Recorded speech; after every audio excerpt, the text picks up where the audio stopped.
안녕하세요. 저는 청년스텝 이지은입니다. 아, 하나님이 작고 연약한 저의 삶에서 일하신 것들을 여러분께 나누고자 합니다. 저는 중학교 1학년 때 처음으로 하나님께 간절히 매달려 봤었습니다. 하나님께 매달리기 전 저의 삶은 이러했습니다. 그 당시 저에게 가장 중요했던 것은 친구 관계였고 그것이 저의 전부였습니다. 초등학교를 같이 졸업한 친구들과 함께 중학교를 입학하게 되면서 관계가 완전히 틀어지게 되었습니다.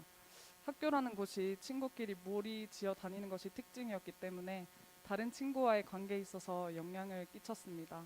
그렇게 학교에선 마음을 터놓으며 의지할 수 있는 친구가 한 명도 없이 항상 불안함을 가지며 관계를 맺어갔었습니다. 중학생이 되어 기대했던 삶과는 반대였습니다. 인생이 무너지는 것과 다름없었습니다. 학교로 가는 저의 마음은 땅바닥에 질질 끌리는 듯한 무거움으로 가득했고 항상 마음이 공허하고 불편했습니다. 학교에 가는 것은 당연히 싫었고 억지로 웃는 것도 지쳤습니다. 저는 이때 정말 중요한 사실을 깨달았습니다. 제가 했던 행동과 말들이 저에게 똑같이 돌아온다는 것을요. 초등학생 때를 돌아보니 저는 친구들 사이에서 중심이 되고 싶은 마음에 말과 행동으로 상처를 주는 사람이었습니다. 뿌린 대로 거둔다는 말을 들어오기만 했었는데 정말 맞는 말이었습니다. 저에게 똑같이 돌아온다는 것을 뼈저리게 느끼고 나서 하나님은 다 지켜보고 계셨다는 생각에 너무너무 무서웠습니다. 그런 우울한 삶을 살고 있는데 그렇게 친하지 않던 친구가 교회 친구가 저에게 연락이 와서 중등부 예배팀에 같이 가보자는 것이었습니다. 사람들 만나는 것도 싫었고 주말에 어디 나가는 게 너무 귀찮았지만 저에게 먼저 다가와준 친구기에 한 번만 가보자라는 생각으로 예배팀을 나오게 되었습니다. 지금 돌이켜보면 그 한 걸음이 저를 변화시키는 시작의 걸음이었습니다. 그때부터 하나님을 찾게 되었습니다. 그 친구와 서로의 동역자가 되어서 매주 토요일 예배팀 모임이 끝나면 본당으로 가서 함께 기도했습니다. 그 시간을 통해 하나님께 간절히 부르짖는 것을 훈련하는 시간이 되었습니다. 그렇게 한 번, 두 번 주님을 찾고 몇 개월을 찾았습니다. 그러자 중학교에서 힘든 상황은 나아지는 것이 없었습니다. 마음의 공허함도 허전함도 여전했습니다. 문제는 여전히 있었지만 제게 달라진 것이 있다면 예배 시간에 폰 게임하고 친구랑 장난치고 주보에 그림 그리고 찬양 시간에 박수 치는 것조차 누가 볼까 부끄러워서 가만히 서 있던 제가 자발적인 마음으로 교회를 다니기 시작했다는 것입니다. 하나님에 대한 열정이 많이 생겨났고 많이 부르짖었습니다. 그렇게 알아가고 싶어하는 마음으로 살아가다 보니 어느새 제 곁에 있던 문제들은 더 이상 문제가 되지 않았습니다. 저를 이유 없이 싫어했던 친구의 태도가 정반대로 바뀌게 되며 제가 부담을 느낄 정도로 저를 찾고 또 좋아해 줬습니다. 무엇보다 교회에 데리고 가준 친구를 통해 또 하나님을 신뢰하는 훈련을 통해 관계에 대한 불안함에서 자유해질 수 있는 마음이 생기게 되었습니다. 제 주변엔 점점 친구들이 많이 생기게 되었고 행복이라는 것이 저에게 느껴졌습니다. 인간은 참 간사한 것 같습니다. 제 주변 것들이 채워지니 하나님을 자연스럽게 뒤로하게 되었습니다.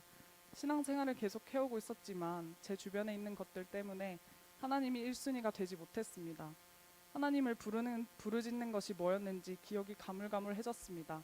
마음이 뜨겁던 그 열정들도 기억나지 않았습니다. 이것이 저에게 문제가 되고 있는 줄도 모르고 그렇게 20대가 되었습니다. 저는 신앙적으로 고민이 없는 편입니다. 모든 것을 하나님의 섭리라 생각하면서 왜라는 질문을 던지지 않고 믿음을 가져왔었습니다. 이런 제가 딱 한 가지 하나님께 궁금한 것이 있었습니다. 그것은 왜 우리 엄마를 일찍 하나님 품으로 데려가신 걸까라는 것이었습니다.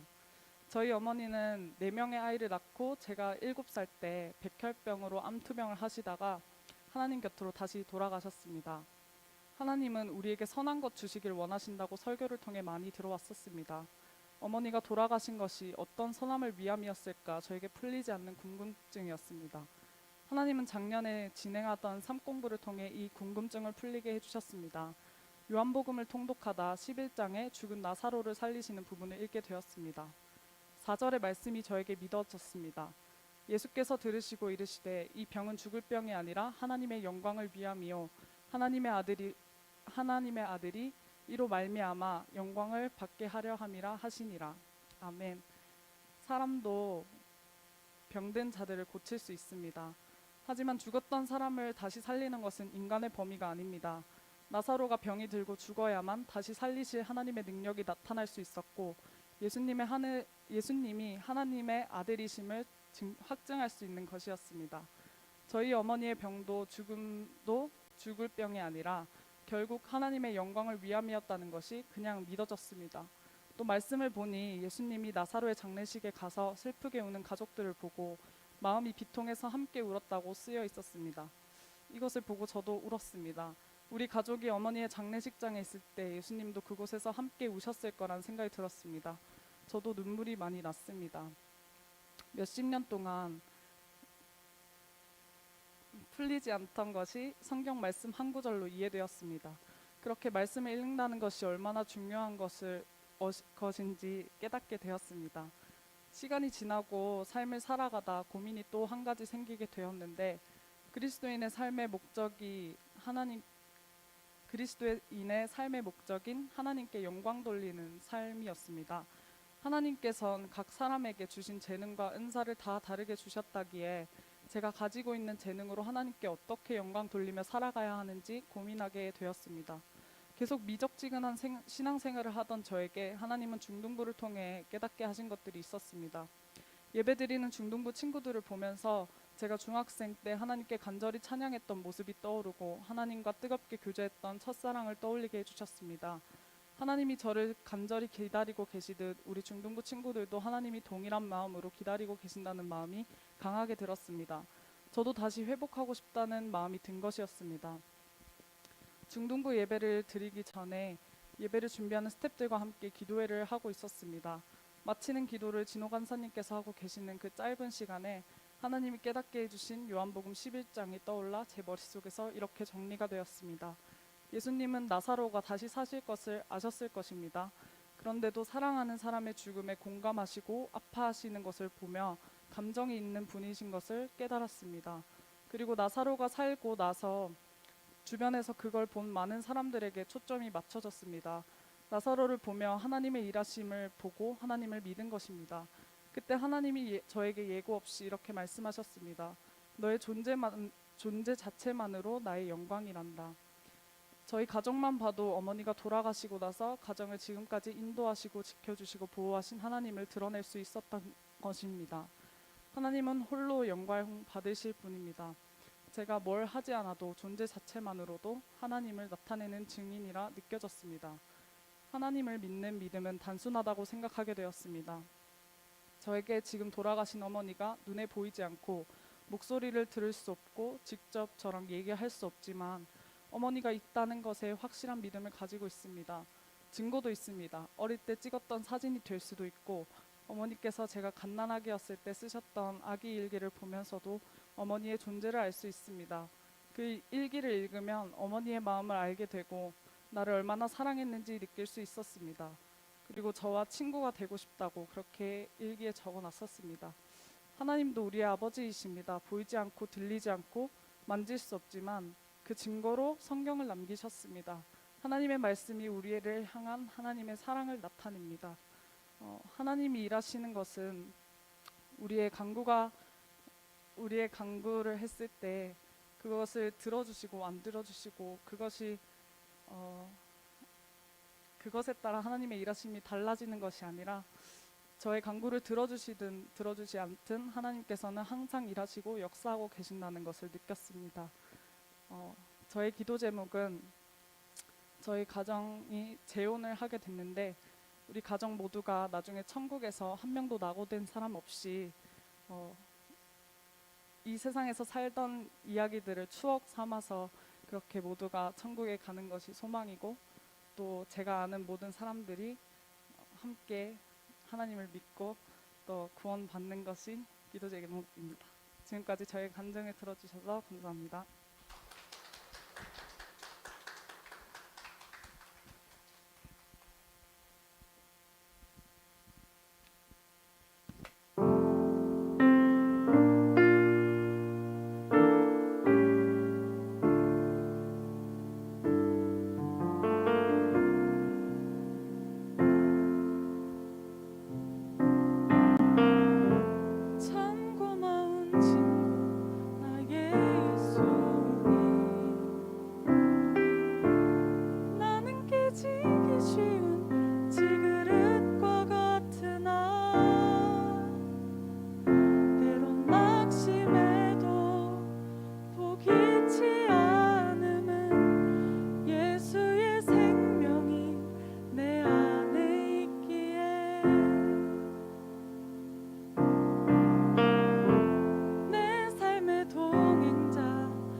예, 말씀을 보도록 하겠습니다.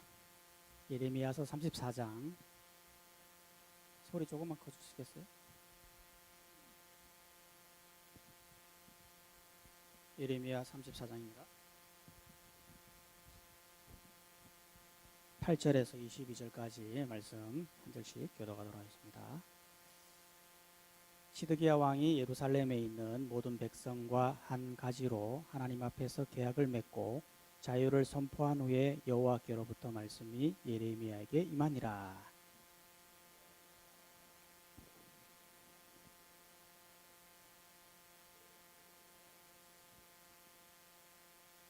이 계약에 가담한 고관들과 모든 백성이 각기 노비를 자유롭게 하고 다시는 종을 삼지 말라 함을 듣고 순복하여 놓았더니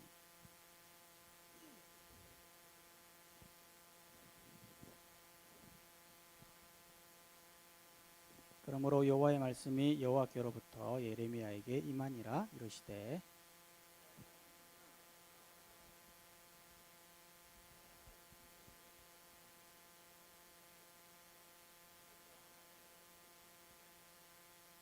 너희 형제 히브리 사람이 내게 팔려왔거늘 너희는 7년 되는 해에 그를 놓아줄 것이니라. 그가 6년 동안 너를 섬겼은즉 그가 너와 자유를 얻게 할지니라. 하였으나 너희 조 선조가 내게 순종하지 아니하며 귀를 기울이지도 아니하였느니라.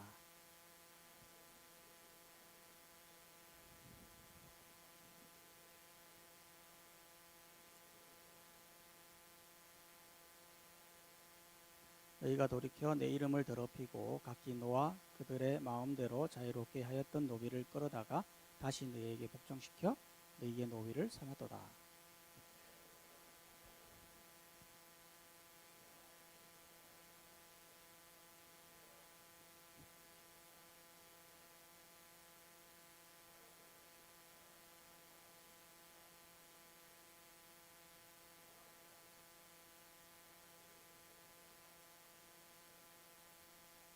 송아지를 둘로 쪼개고 그 두 조각 사이로 지나매 내 앞에 언약을 맺었으나 그 말을 실행하지 아니하여 내 계약을 어긴 그들을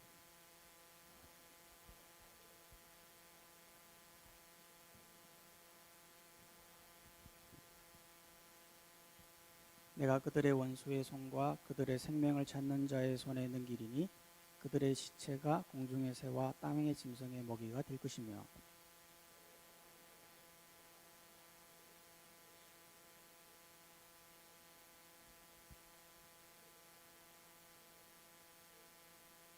함께 보겠습니다. 여호와의 말씀이니라. 보라, 내가 그들에게 명령하여 이 성읍에 다시 오게 하리니 그들이 이 성을 쳐서 빼앗아 불살할 것이라.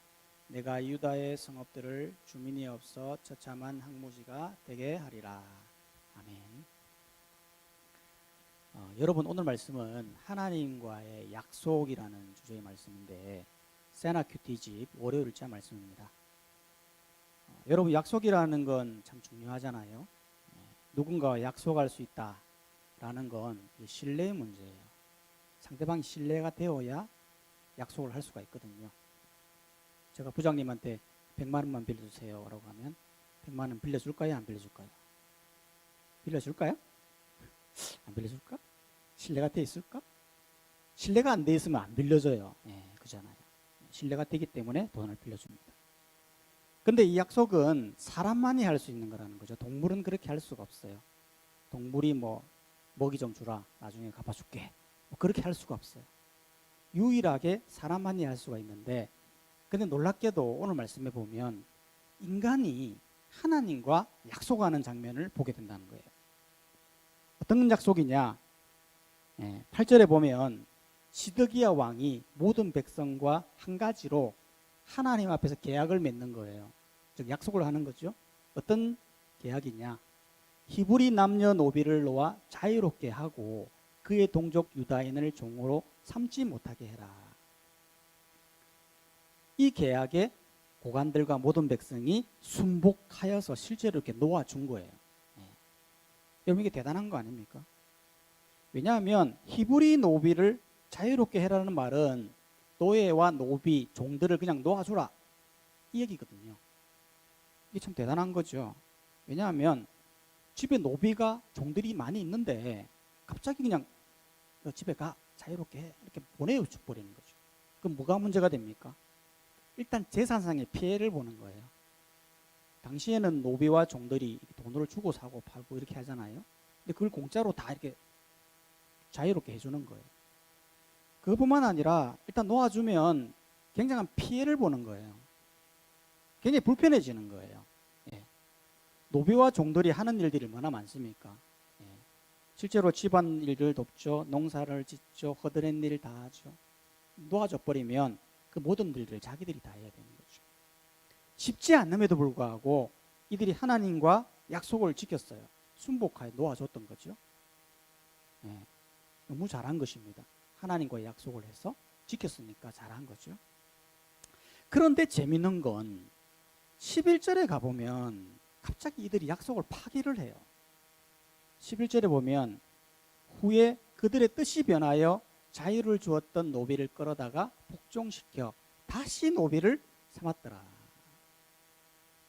처음에는 약속을 지켰는데 시간이 지나면서 그들의 뜻이 변해서 다시 노비를 삼았던 거예요. 왜 그랬을까? 왜 그랬을까요? 여러 가지 이유가 있는데 세 가지로 말씀을 드리고 싶습니다. 어떤 거냐면 첫 번째가 뭐냐면 이들은 약속을 가볍게 여겼다는 거예요. 네. 여러분 사람은 참 신기한 게 뭐냐면 약속이라는 게 이게 진짜 중요하다. 그러면 반드시 지킵니다. 사람은 그래요.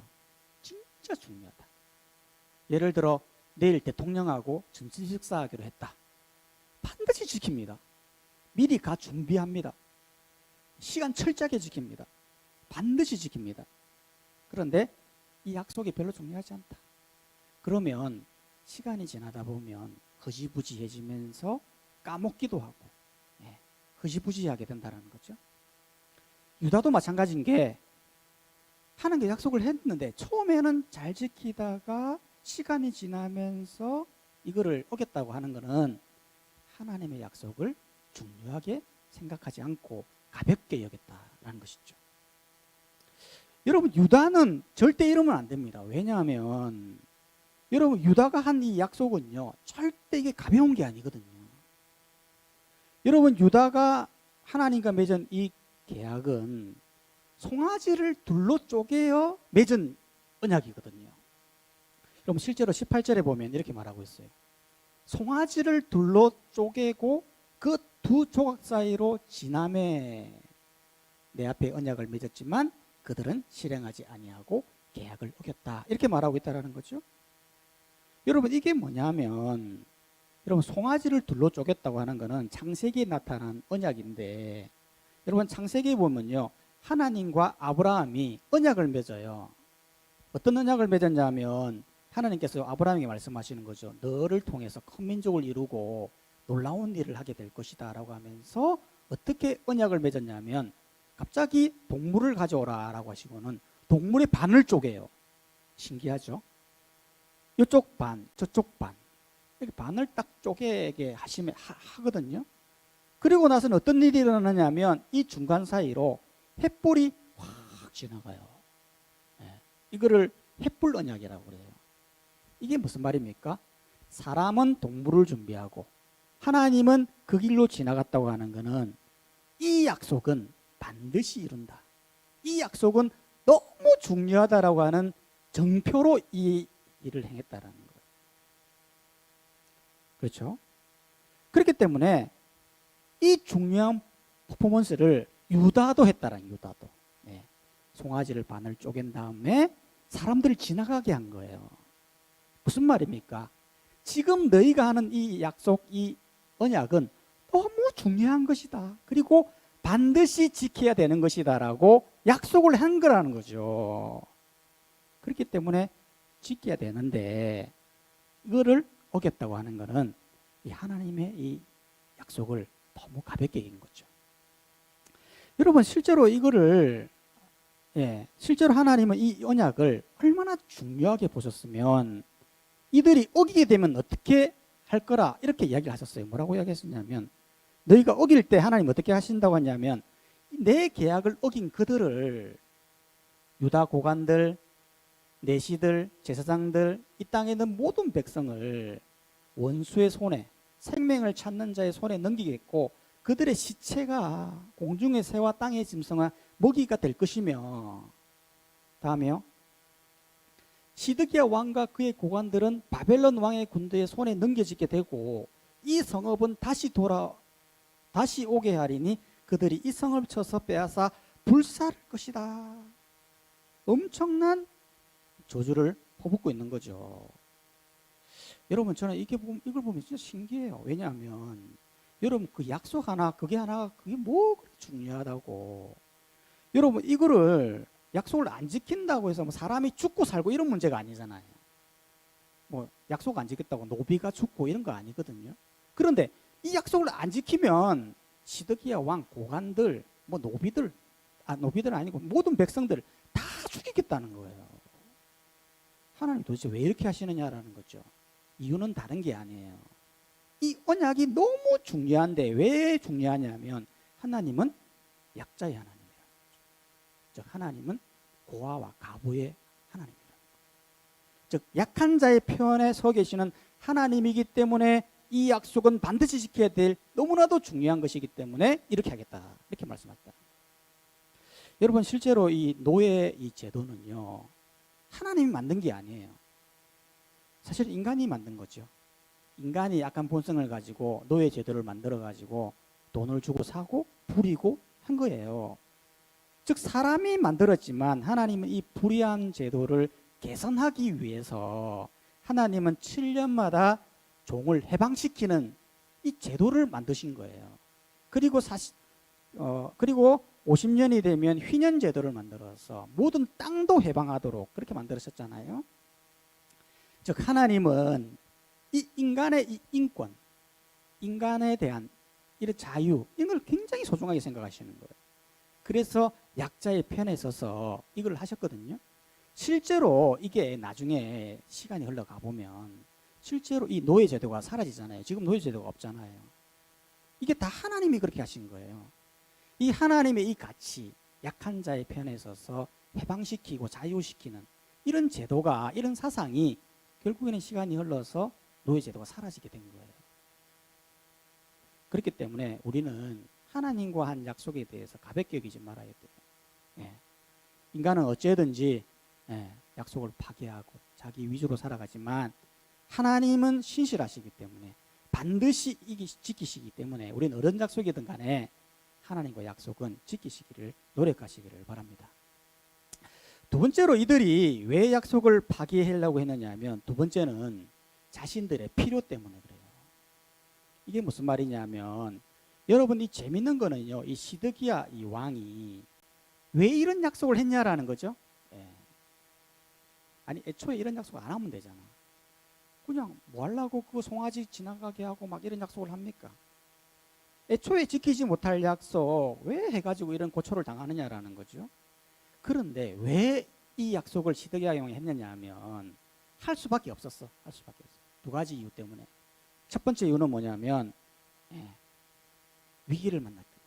위기를. 어떤 위기냐면 저번 시간에 예레미야가 시드기야에게 그죠? 말했잖아요. 유다도 망하고 너도 바벨론에 끌려갈 거다 라고 하니까 그때에는 시드기야 왕이 별로 그렇게 중요하게 생각하지 않았어요. 무슨 소리 하느냐라고 하면서 오히려 감옥에 가뒀잖아요. 그런데 이게 시간이 지나면서 이 주변 정세가 이상하게 되는 거예요. 그러면서 급기야는 바벨론이 유다를 쳐들어와서는 성을 둘러싸버린 거지. 완전 포위를 해버린 거예요. 위기가 온 거예요. 위기가. 그러니까 시드기야 왕이 막 급해가지고 하나님이 좋아하시는 게 뭐냐 살펴봐라. 살펴봤더니 하나님이 제일 좋아하는 게 뭐냐면 노예를 해방시키는 거, 종들을 해방시키는 거. 아, 이거를 좋아하시는구나. 빨리 행하라 라고 해가지고 이 언약이 체결된 거라는 거예요. 그러면 계속 지켜야 되는데 왜 다시 예전으로 왜 다시 되돌아가는 걸까요? 왜? 이유는 다른 게 아니에요. 상황이 또 좋아졌어요. 그렇게 포위를 해가지고 위기가 오니까 언약을 지켰잖아요. 그러니까 어떤 일이 일어나게 됐냐면 바벨론이 다시 되돌아가요. 그러니까 슬그머니 예전의 모습으로 돌아가게 된 거죠. 그것도 1년이 안 걸렸어요. 슬그머니 노예를 다시 드리고 노비로 삼고 그렇게 했던 거죠. 여러분 이거 참 너무한 거 아닙니까? 위기 왔다고 하나님 찾고 해결됐다고 하나님 버려버리고 너무한 거거든요. 이거 사실 이게 우리의 모습이라는 거죠. 우리도 보면 조금만 어려우면 하나님 얼마나 많이 찾습니까? 하나님 위기가 왔습니다. 우리 집안에 위기가 오고 내 친구 안에 위기가 오고 그래서 하나님 찾습니다. 그리고 막 약속합니다. 하나님 내 예배 잘 드릴게요. 말씀 잘 볼게요. 기도 생활 철저히 할게요. 그러다가 상황이 좋아지면 어떻게 합니까? 슬그머니 예전의 모습으로 확 돌아가죠. 여러분 신앙이라는 건 그런 게 아니잖아요. 필요할 때만 하나님 찾고 필요 없으면 하나님 안 찾고 그게 신앙이 아니거든요. 우리가 언제 제일 기분 나쁘냐면 필요할 때만 찾는 사람이잖아요. 필요할 때만. 평상시에는 관심도 없어. 근데 갑자기 막 전화 와가지고 잘 지내나 하면서 굉장히 막 친절하게 어떻게 지냈는데 보고 싶다 하고 막 이러다가 마지막에는 돈 좀 빌려줘 이러는 거죠. 너무 어이없죠. 우리는 위기가 올 수 있어요. 인생을 살다 보면 어려움이 있을 수 있어요. 그때 하나님 찾아다녀야 되는 건 맞아요. 그러나 필요에 움직이는 그리스도인 되면 안 됩니다. 필요하기 때문에 찾고 필요하지 않으면 예전의 모습으로 그대로 살고 그 신앙이 아니에요. 그거는 신앙은 꾸준함이에요. 꾸준하게 가는 거예요. 하나님 자체만 바라보고 필요에 의해서 움직이는 사람이 아니고 하나님 자체만 바라보고 달려가는 사람이죠. 그게 진짜 신앙입니다. 두 번째로 왜 약속을 어겼느냐? 자기의 필요 때문에 파기를 했는데 두 번째는 왜 그러면 할 수밖에 없었느냐? 두 번째는 불편해서 그래요. 불편해서. 두 번째는 첫 번째는 위기를 만났기 때문에 어쩔 수 없이 파기한 거고 두 번째는 한 거고 두 번째는 불편해서 그랬어요. 이게 무슨 말이냐면 여러분 실제로 유다가요 하나님과 약속을 지켜보니까 너무 힘들어진 거예요. 실제로 하나님이 종을 내보내라 하니까 다 내보냈어. 그럼 어떻게 돼요? 너무 불편하지. 종들이 얼마나 많은 일을 합니까? 농사를 짓죠. 집을 돕고 허드렛 일 다 하고 얼마나 많은 일들을 해요. 근데 다 보내면 어떻게 됩니까? 자기가 다 해야 돼. 자기가 농사 지어야 되고 자기가 허드렛 일 다 해야 되고 불편하더라는 거예요. 불편. 힘들더라는 거예요. 차라리 종들이 없었으면 모르는데 있었거든요. 너무 편하게 살았거든. 그런데 없어져 버리니까 너무 불편하더라는 거예요. 그러니까 슬그머니 예전의 모습으로 다시 돌아온 거예요. 여러분 여기에서 진짜 재밌는 부분 한 가지가 뭐냐면 이렇게 불편해가지고 슬그머니 예전의 모습으로 돌아갔잖아요. 그런데 여기에 대해서 아무도 이의제기를 하는 사람이 없더라는 거예요.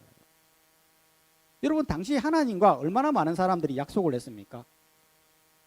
이 계약을 할 때요 한두 사람 한 게 아닙니다. 유다 고관들, 예루살렘 고관들, 내시들, 제사장들, 모든 백성들 다 함께 약속했단 말이죠. 심지어 제사장들도 했어요. 제사장들이 어떤 사람들입니까? 하나님 율법을 정확하게 아는 사람들 아닙니까? 하나님 뭐 좋아하시는 거 다 아는 분들 아닙니까? 그러면 제사장들이 나서가지고 너희들 그러면 되냐? 하나님과 약속한 건데 그거 파기하면 되냐? 너희들 편하려고 그러면 되느냐? 라고 이야기를 해야 되는데 아무도 얘기 안 하더라. 아무도 얘기. 왜 그래요? 재성이에요. 재성. 집단 재성. 니도 그러나? 나도 그럴게. 다 하네? 그래 하죠. 이게 편하잖아. 말씀보다 이게 더 편하니까 이래 가자. 슬그머니 집단적으로 죄를 짓더라는 거예요. 그렇기 때문에 신앙이라는 건 무엇을 의미하는 거냐면 불편해도 말씀대로 사는 겁니다. 불편을 감수하고 살아가는 게 신앙입니다. 불편한다고 말씀 버려버리고 말씀대로 안 살고 내 생각대로 살고 내 유익대로 살고 내가 편한 대로 살고 그건 신앙이 아니죠. 요즘 코로나 시대에 얼마나 많이 불편합니까? 교회 가는 것만으로도 불편합니다. 사람들이 시선이 좋지 않습니다. 그럼에도 불구하고 우리는 감수하면서 그러느니 하면서 그게 신앙임을 우리가 생각하고 달려가야 되는 거죠.